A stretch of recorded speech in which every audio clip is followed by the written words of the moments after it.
حالات بطور سزا ہونے کی علامتیں۔ اگر انسان ایسے حالات دیکھے کہ کاروبار میں پریشانی آئی، صحت میں پریشانی آئی، گھر میں پریشانی آئی اور اس پریشانی کی وجہ سے اعمال کی توفیق چھن گئی، پہلے نماز مسجد میں پڑھتے تھے اب گھر میں پڑھتے ہیں، پہلے نفلیں بھی پڑھتے تھے اب فقط فرض اور سنت موقدہ پڑھتے ہیں، وظائف بھی چھوٹنے شروع ہو گئے اور تہجد کی نماز بھی ختم ہو گئی، دل مغمون اور پریشان رہتا ہے اور اعمال میں کمی ہو گئی، تو یہ اس بات کی پہلی نشانی ہے کہ یہ برے حالات سزا کے طور پر میری طرف بھیجے گئے ہیں۔ اور دوسری نشانی یہ ہے کہ ایسے بندے کے دل میں مایوسی آنی شروع ہو جاتی ہے۔ آج کل کے دور میں جیسے ڈپریشن کہتے ہیں، اسے ڈر لگا رہتا ہے، پتہ نہیں یہ ہو جائے گا، پتہ نہیں وہ ہو جائے گا۔ تو یہ دو علامتیں ہیں،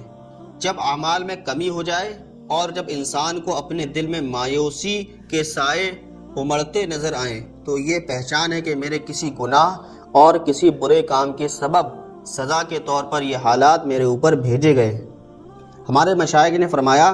کہ حالات چاہے درجات بڑھانے کے لیے آئیں یا سزا کے طور پر آئیں، دونوں صورتوں میں استغفار کی کثرت اس بندے کو فائدہ پہنچائے گی۔ اللہ تعالیٰ سے مانگیے، روئیے دھوئیے، کچھ لوگوں کا رونا بھی تو پسند آ جاتا ہے، تو پھر اللہ تعالیٰ چاہتے ہیں کہ یہ میرے اوپر عاجزی کرے، مجھے اس کی عاجزی پسند ہے، اس لیے ایسے حالات بھیج دیتے ہیں۔ تو حالات عدلتے بدلتے رہتے ہیں، کبھی پھر مومن بے چین نہیں ہوتا۔ مومن کو ایمان کا سب سے بڑا فائدہ یہ ہے کہ حالات اس کو بے چین نہیں کرتے۔ جیسے ایک آدمی کے گرد شیشے کا کمرہ بنا ہو اور باہر آندھی چل رہی ہو اور وہ یہ دیکھ رہا ہو کہ درخت ہل رہے ہیں، پتے ہل رہے ہیں، درخت گر رہے ہیں، اتنی تیز آندھی چل رہی ہے مگر اس کو اثر محسوس نہیں ہو رہا۔ اللہ والوں کی کیفیت یہی ہوتی ہے کہ ان کے گرد برے حالات اور مخالف حالات کی آندھی چل رہی ہوتی ہے مگر ان کے دل 100% مطمئن ہوتے ہیں۔ لوگ سمجھتے ہیں کہ بڑے پریشان ہیں مگر ان کے دل پریشان نہیں ہوتے، ان کے دل مطمئن ہوتے ہیں۔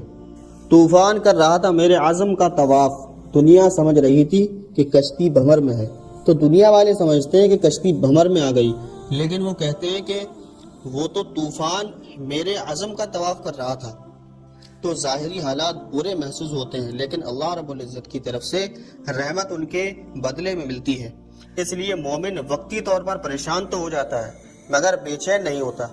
دل میں اطمینان ہوتا ہے کہ جو ہو رہا ہے یہ میرے پروردگار کی طرف سے ہو رہا ہے، اور اس کے دل میں یہ خوشی ہوتی ہے کہ بس اللہ رب العزت نے